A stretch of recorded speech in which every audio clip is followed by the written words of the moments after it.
All right, removal of a 2017 head unit on a Tundra. So this piece clicks in these little clips right here.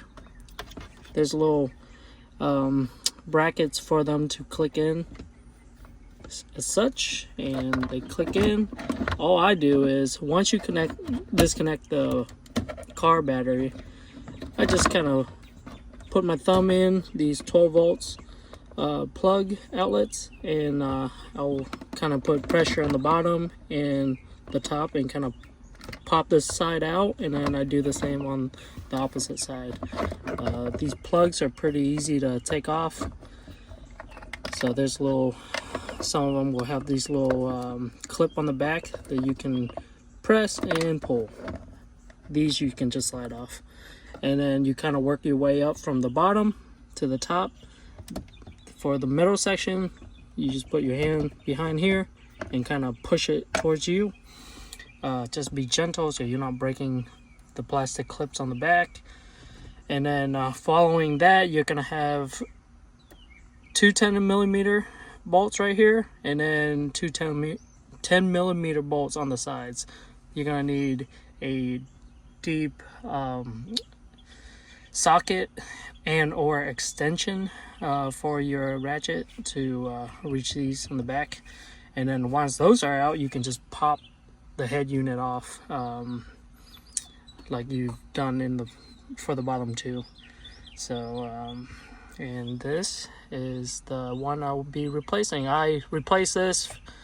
I replaced my original head unit, the OEM one, with this Kohan head unit from Amazon. Not really liking it. It's a little laggy. Wireless CarPlay works. The audio sucks, and you lose your steering wheel controls, even though it should be compatible with the interface unit that I bought, which I'll link in the bottom. So you're gonna need some kind of harness adapter for your aftermarket radio. The one I bought is the SWRTY-61N.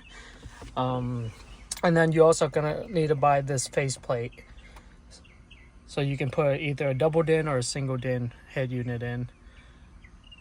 All that I'll link in the description. I'm gonna be replacing this head unit with this one. Hopefully it'll work. It's a more well-known brand, and should be compatible with my switch adapter, which is what I really want, is to be able to control my head unit with my steering wheel switches. And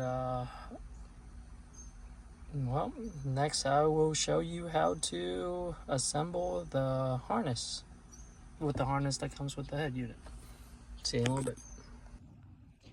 Alright, this is the wiring part. So this is the SWRTY-61N harness, and then this is the factory harness from the dual head unit. So basically, I don't know why my instruction is in Spanish. It's missing the English one. So top wire, I'm just giving one example. I'm not gonna film the entire thing.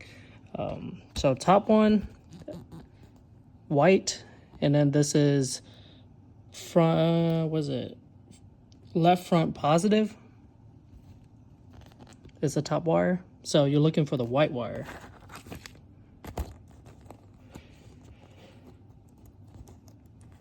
So pretty much it's going to be color to color when it comes to wiring, and they will have this black stripe. So you're going to get a plain white and then a white with a black stripe. So the plain white is going to be your positive, and then the black stripe is going to be your negative. So on the SWRTY harness, I bought these butt connectors for basically for boats. It's waterproof. I measured from that centerpiece right there roughly to the tip of the middle piece at the end, and then that's where I would strip it. So you would just insert this wire, crimp it, and then you're going to insert the other white from the factory harness into the other side, and then crimp it, and then use a heat gun to shrink down the side, and it'll seal the wire in there. And then you just repeat, just color to color, so white, green, and so forth. And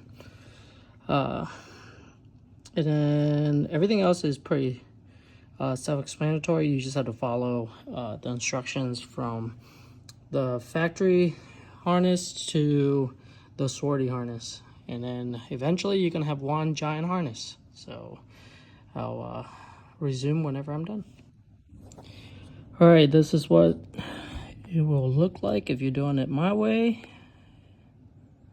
So crimp, and then you just use a heat gun, or in my case I don't have a heat gun, so I use a lighter on the edges, and then it'll seal both sides. And then you just continue on like I said. All right, and it is done. You see, I just matched color to color. Thank goodness this dual head unit is labeled the same way as the Crux harness. So you just match color for color. The only thing that's weird, I don't know if mine's a misprint, but the Crux SWRTY harness, it is mislabeled for the reverse trigger. It says red and white.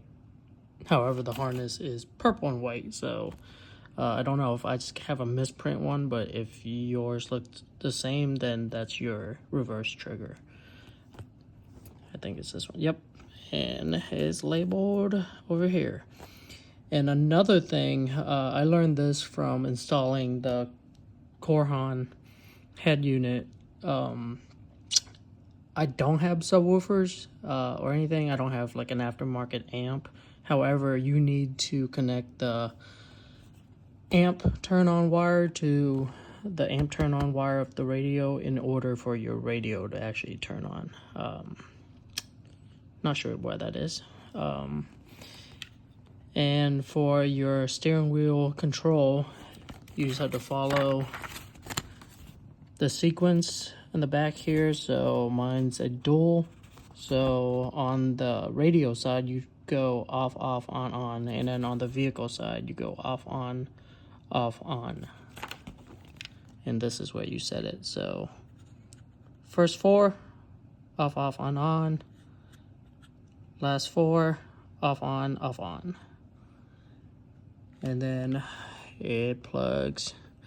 It'll have this little 3.5mm jack right here, and it'll plug right into the radio's female switch input here. And that's it. Let's put her in, and we'll see if I mess anything up.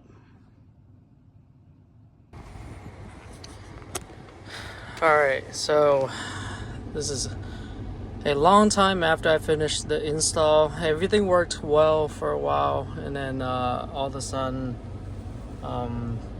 my steering wheel controls stopped working with the Crux unit, and I swapped out, you know, the actual interface for Crux multiple times, and then I even swapped out the wiring, and it didn't do anything. It stayed not working, and then randomly it would start working again, like intermittently. So after doing some research, I was recommended to get the Maestro SW interface, and the whole time I was reading it, I was like, man, I don't really want to redo the wiring for the Crux unit and get a whole new set of wiring from Maestro. But the more I looked into it, I was like, well, all the wires that it needs to go into the SW unit exists on the Crux harness. So if I could splice into the Crux harness, then theoretically it should work. So that's what I did, and everything works. Look at that. Volume control, I can even change channel, you know, with my steering wheel.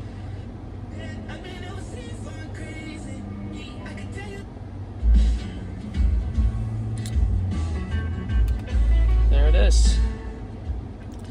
And I would highly recommend getting the posi connectors for splicing, because I hate splicing. I hate cutting into wires and trying to do taps or anything like that, but these posi taps are very nice.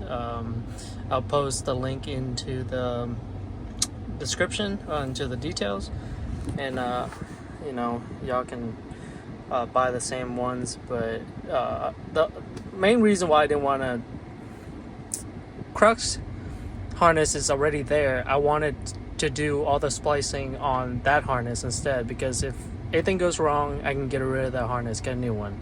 I don't want to mess with the factory harness, and luckily I can tap right into the connector, the piece of the harness that goes into the interface. I just tapped into the positive, the power, and then all the switch controls. There's 3 wires right there. You just have to match those pins going to the factory harness, and then you'll figure it out. It's pretty simple. It's pin 21, 22, and 23. Don't go by the colors on the Crux harness, because it does not match the factory harness, so you just have to count. So 21, you know, tap into that to whatever it says in the Maestro instruction, and then 22, and then 23, and then, you know, ground and power is pretty simple. It's red and black. So, and now everything works, and hopefully it's good for a long time, because I have messed with this radio for way too long. And well, thank you all for watching, and I'm sorry for making this closing a little longer than I would like.